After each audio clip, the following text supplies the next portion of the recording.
This is the Sell Like a Leader podcast, the podcast for revenue leaders who are on a mission to cultivate high-performing sales teams within their organization. I'm your host, David Kreiger, founder of Sales Roads, America's most trusted sales outsourcing and appointment setting firm.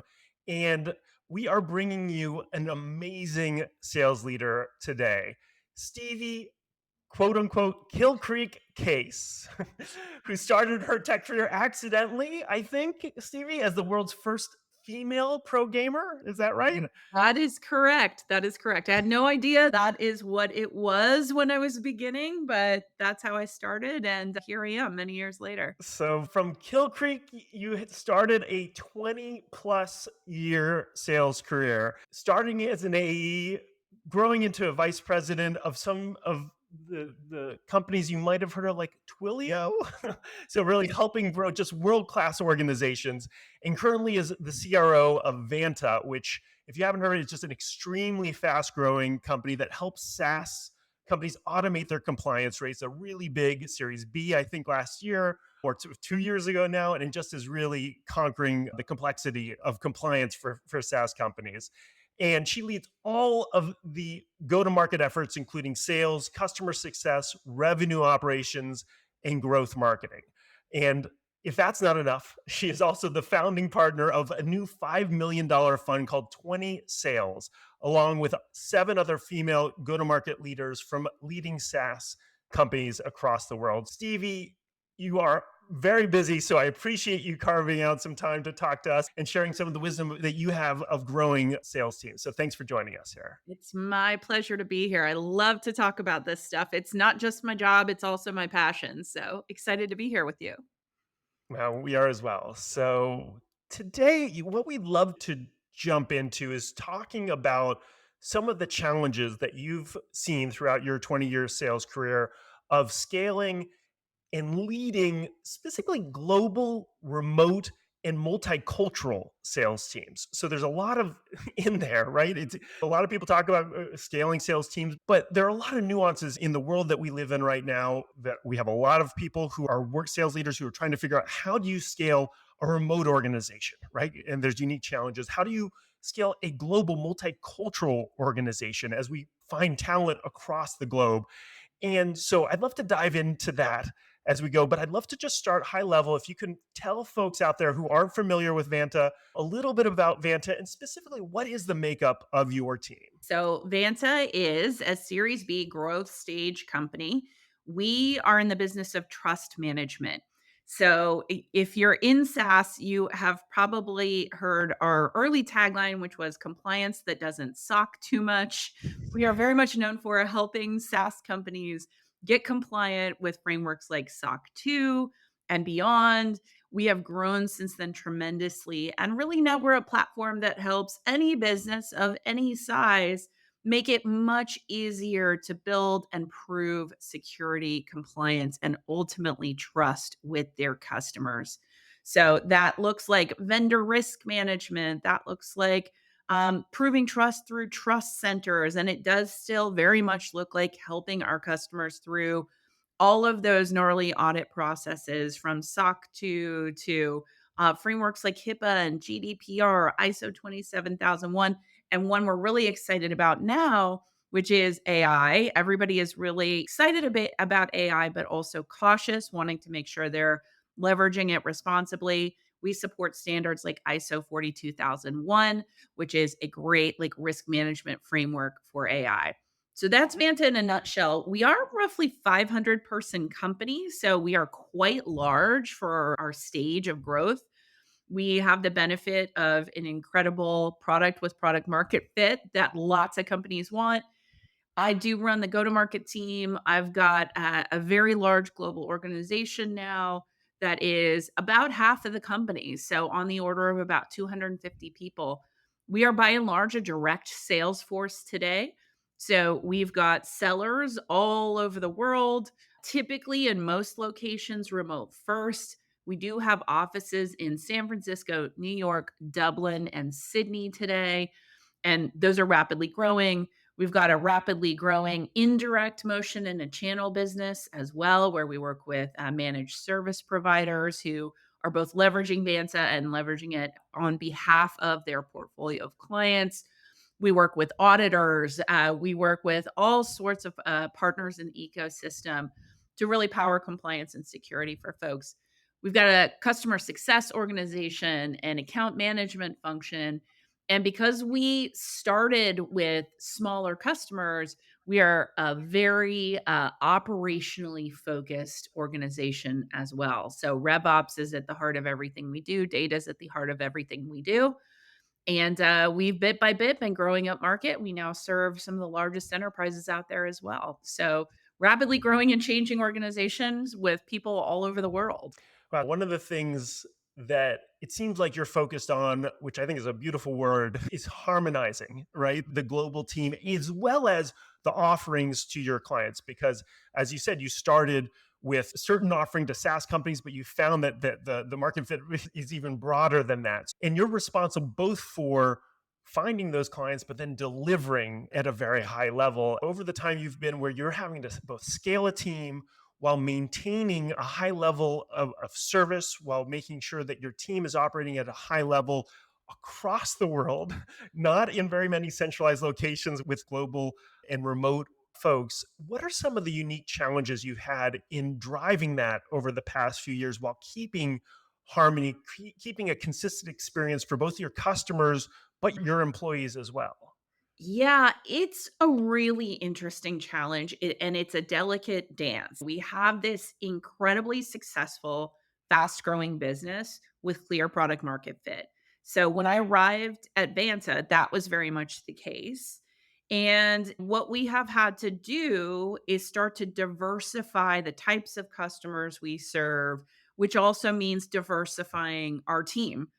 And as you do that, there are a number of challenges you face. And honestly, success can be one of those challenges. It's a little counterintuitive, but when you have a very successful core business, it can really start to eat all of the energy in the room, all of the energy from the team that you've got on board. So you've got to find a way to start to create teams that have different mandates, different areas of focus, and as you do that, there's this balance that you have to strike where your newer teams and business units need to have the same North Star and need to understand their goals just as clearly. They need to learn from the core business, but they need to have a certain sense of independence to be able to go chase a different, newer goal that might look totally different. So you're always going to walking this line of creating teams that are working together, that are learning from each other, and that are held accountable in similar ways, but that are enabled to go chase different goals and might have different rules around how they operate that allow them to do what they need to do to build what looks like almost a new business inside your business. So a lot of the mission of my 2 years at Vanta to date has been creating those different types of units, which I think of as engines in the business, and standing them up in a way that they can become independent and operate, but they still are within the broader container that is the company. So that delicate balance is one that can be really hard to achieve. Yeah, and how do you decide what is core and what are the things that you want to preserve in each of those units that has both been successful for Vanta as part of your culture, but at the same time allows for the experimentation that is needed to be able to understand a new dynamic from a new market or a new product or service? Yeah, a lot of this comes down to a structured inspection of the business on a regular basis. And we do that as a go to market leadership team. We just ran a quarterly business review at QBR last week with our team. This is something that I have found to just be an incredible, helpful practice. We've got a remote team, and something does happen differently when you bring them together in person. So I started a year ago this practice of QBRs where we bring all of our managers together. We sit in a room and each person stands up and presents the state of their business. And the intent is to have this be an open conversation. So you do want to celebrate the wins, but you equally want to start to talk about some of the patterns in the business of things that are both working and not working. And the conversation that evolves in that room is often the conversation that leads to the answers to the question you're asking. So you get all of your leaders together, they start to talk about what are these patterns? Is there something happening in a different segment within our customer base that's like a repeatable success pattern that is notably different than what's happening in the core? And what's the opportunity there? Can we double down on it? How would we tackle it as a team? And every time we run one of these events, we find at least one major opportunity where you might have dozens of people that have seen the same thing in customer conversations, but when you get everybody in a room and you talk about it, suddenly the light bulb goes off. And then from that, we take and create an initiative related to those patterns we've identified. And often we're able to get incredible results that move the metrics out of those moments. So I think about it a little bit like a self healing machine, in that you want everybody out there executing, but you got to come back together, measure, observe, and then act on those patterns on a regular basis. If you can do that, you can conquer anything. And obviously, I run a much smaller organization. So we're about 75 individuals. But one of the things we have found as we try to innovate or try to understand what's working or what's not working, or new things that we want to roll out for our clients, or new strategies from a prospecting standpoint, is to do what you're doing. We don't necessarily do QBRs, which I think we should do, but I try to go directly to everyone within the organization, especially frontline folks, the SDRs on our team, to understand what's working, what's not working, get their ideas. Because as you're trying to innovate and see what's working or not working, if you do it in a little bubble amongst senior leadership, a lot of times we don't have the information to be able to make the right decisions, and we all often are missing out on the breadth of different ideas if we go broader. And so, one of the things, I do lunches with David, so I try to structure lunches with all the folks, managers, non-managers, on a regular basis, so that I can go to the source and get feedback and understand what's working, what's not working. That philosophy is huge in driving growth. I um, love that practice. I think there are so many ways you can operationalize that too. We, for the first time, just ran this QBR exercise with the entire field this last time. And what we asked them to do is present for accountability their plan and how they're going to hit their targets and what they're going to work on. We also asked them to present ideas for the business. So the last slide in their QBR deck was, what are you seeing? What do you think we should be doing? What are some programs we should offer that we don't offer? And there were some really great ideas that came out of that. Some creative product ideas, there were packaging ideas, there were services offerings, and it was really cool to get everybody to take a step back and think like an owner of the business and propose some of that. We've also found success as a remote team in Slack doing this. We all work in Slack, we live in it all day.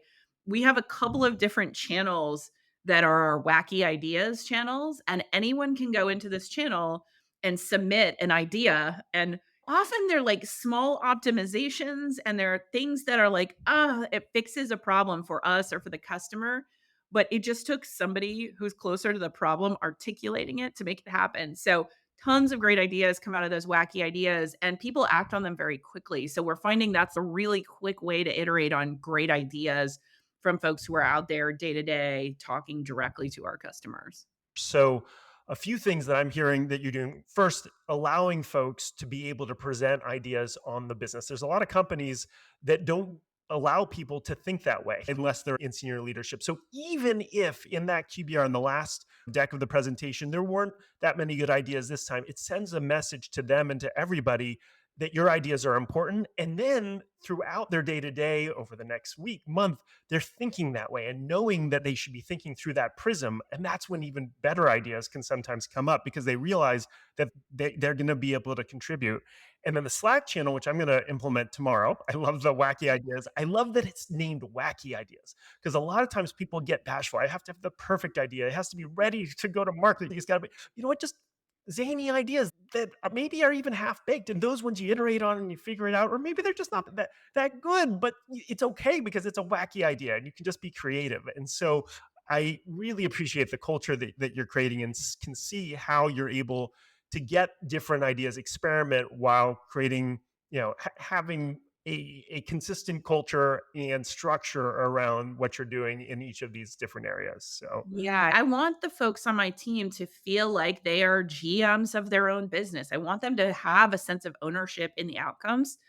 And I really encourage my team to always feel like the organization is flat. It is completely accessible to you. Act like you could make anything happen here because realistically, you can. If you've got a great idea, we'll build it. So that openness, I think, leads people to understand that they're in command of their own destiny. They can be in charge of their own outcomes. And we want them to feel that sense of agency within the business. you're creating that culture. And then, how at a higher level are you able to monitor? Are there certain KPIs to see whether the different divisions are going in the right direction? What are the things that you like to look at on a day to day, week to week, quarter to quarter basis? Yeah, so I run a very tight cadence with my team, and I view this as the central thing that I can do week to make sure that we're not just performing, but we're improving. My forecast cadence is built to inspect all those key areas of the business, and it's evolved over time. It has to evolve with the complexity of your business. So at this point in time, I'm running a new business forecast on a weekly basis. I'm also running a post sales forecast on a weekly basis. And we've also now instituted a pipeline review meeting that is bi weekly that we're inspecting pipeline. The audience for each of those matters. And ultimately, that's for every leader of every important part of the business to show up weekly, report their results to date, and then commit to a forecast going forward.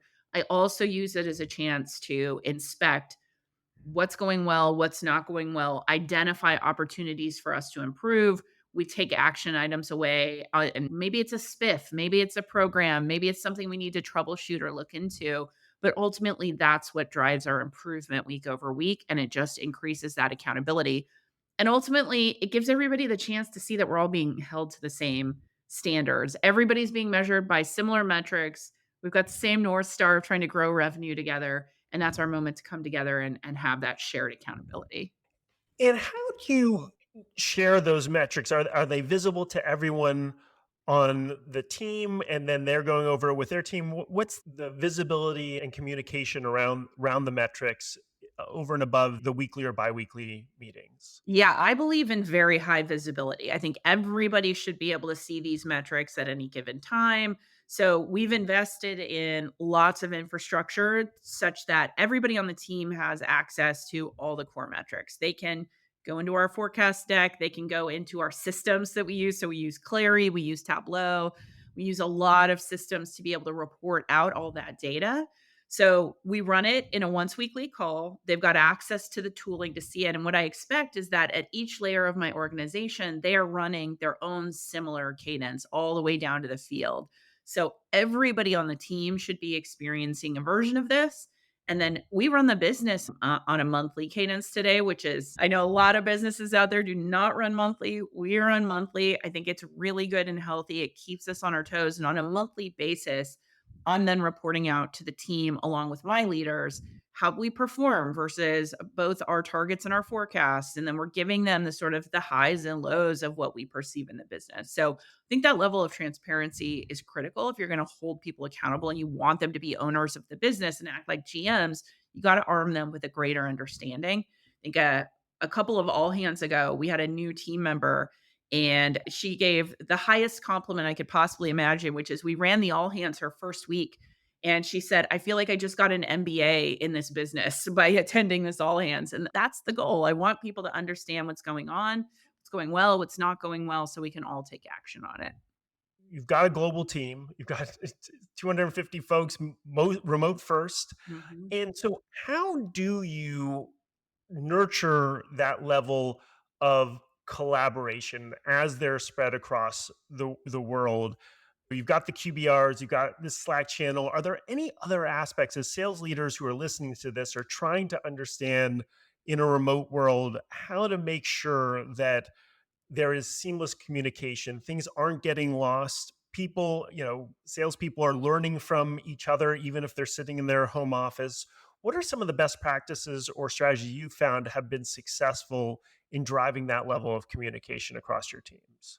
Yeah, it's an ongoing challenge. Remote first is challenging. I think Vanta is a real counterpoint to the narrative there in that we're a hyper growth company that is thriving as a remote first company, but we are constantly investing in these mechanisms. And I think probably the most important of those is getting really intentional about how you build culture, because what you miss when you don't have folks in an office together is you don't have the hallway conversations, you don't have the relationship building. Sort of might get into these intentionally scheduled Zoom meetings and they can feel very structured and you skip a lot of the personal stuff because it's just like you're running meeting to meeting. So we work really hard all the way down to the individual frontline leader level to drive culture building and drive like interpersonal bond building, because that's the stuff that ultimately leads people to feel connected to work. So we've got a couple of great channels, our sales squad channel probably being the best among them, where we do information sharing there, but there's also just a huge amount of celebrating people, celebrating milestones, celebrating accomplishments, sharing wins. And we have found that to be just incredibly helpful. We are also trying to find this right balance of bringing people together for in-person events. We do in-person holiday party typically every year. We're doing these QBRs, and we're finding that if you can get people face to face, a little bit goes a long way if you're thoughtful about it and you really don't just make it all about the work, but also make it about the humans. We do a company kickoff in person every year. We found that to be incredibly valuable as well. So it's this like weaving together of the remote experience with thoughtful online engagement plus a little bit of in person. And I think the intentionality is the real important thing. And you've got to realize that if you do have a remote first culture, you've got to lean into it. You've got to think about it. You got to really figure out the best way to deliver on it. Because if you just like set it and forget it, it's not going to work. You can build those types of relationships. But as you said, I do agree, it's got to be intentional. Yeah, it really does take that time invested, and we do a little bit of the same, that investing in starting with sort of the personal and the individual recognition and spending the time, and it really does build those bonds. I think you would hear from a lot of Vantans that they've made best friends in this group, and often they're in totally different states, different countries, but they've managed to become very close. Yeah, it's special, I think. And we actually had during COVID, we had one individual who was in, I think, Virginia, some metropolitan area in Virginia, and somebody was in a rural area of Arkansas. And in Virginia, they couldn't get toilet paper. Do you remember those days? And this person in a rural area of Arkansas, there was a Walmart that was fully stocked with toilet paper. They never met, they had been friends, and she shipped the person in Virginia toilet paper. Oh my god, that's great. So I want to ask one last question. I think we have a rapid fire question area, but one of the things I think is really important, I think folks who listen to this podcast as they are challenged with running remote teams, but also even in person teams, is would love to get your take leading a rapidly growing organization to training and development. And how do you guys look at that? What is the infrastructure for training, your philosophy around training, and how do you guys deliver that to your teams? It's an area of huge investment for us. We consider ourselves a learning machine at this point. We are thinking about this not just as programming and collateral that we're delivering to the team, but we are also really optimizing in who we're hiring for people that are learners. Because we're very fast moving, because we're remote, you really got to be thoughtful about hiring people that are going to be willing to own their own outcomes and own their own learning. So that growth mindset and a willingness to engage is half of the equation. We also have an incredible enablement team. So I have an enablement leader, Tara Sullivan, who has done a phenomenal job building a program here, and it is forever evolving. So we're shipping new products all the team. So she's got to train the team on new products. We've got an entire infrastructure built around how that gets delivered. And we've evolved from just delivering sort of training at the time of launch to something that's much more thoughtful and just in time and evolves over the course of the launch of a product. We're onboarding people all the time. We are adding people. We're adding products that add more details to the products that already exist. And it means we've got to have really a living curriculum that isn't just delivered at one point, but starts there and evolves into something much greater. We've also gone really deep on value selling. So we have evolved from a more transactional selling model to a value based framework. And that has to be something where there's high accountability for the team to show up. There's practice. There is more than just we're delivering training to you. It's full engagement from the field. There's certification.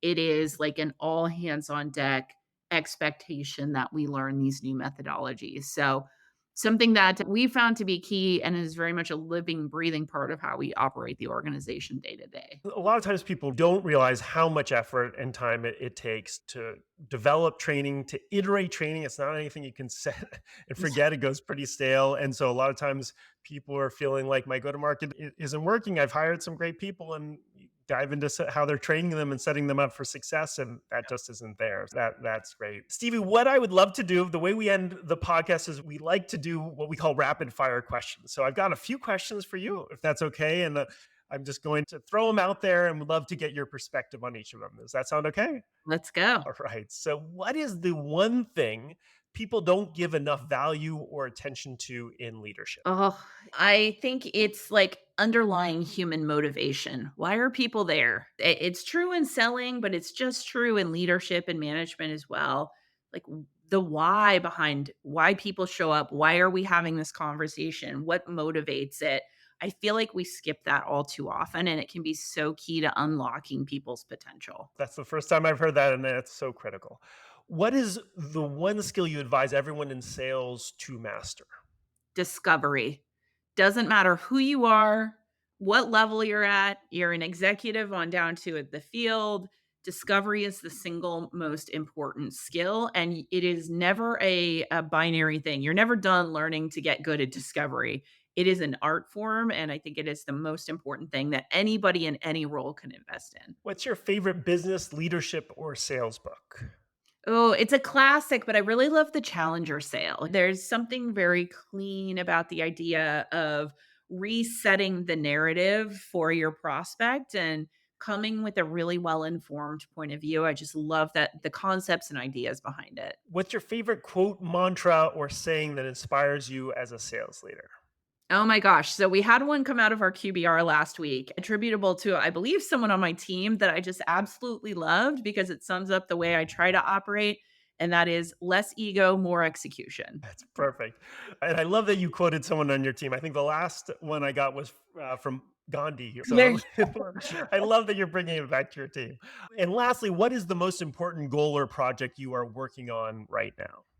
Oh my goodness. So at any given time, I would say my most important project is thinking about how we double the business a year from now. And that means I have to diversify revenue sources and continue to create new groups in my organization that can operate independently, learn, and go conquer something new. So it is just truly that spirit of building new resilient teams within my organization so they can go learn a new area, learn a new product, and take it to market really without any additional support from elsewhere, making us all bigger and better. Awesome. Stevie, thank you so much for joining us on Sell Like a Leader podcast. You are an amazing, dynamic leader. I love your philosophy. And I personally got so much out of today's episodes. How can people connect with you online or learn more about Vanta? Yeah, so I'm on LinkedIn. I post all the time. I'd love to engage in conversation there. So Stevie Case on LinkedIn is a great place to find me.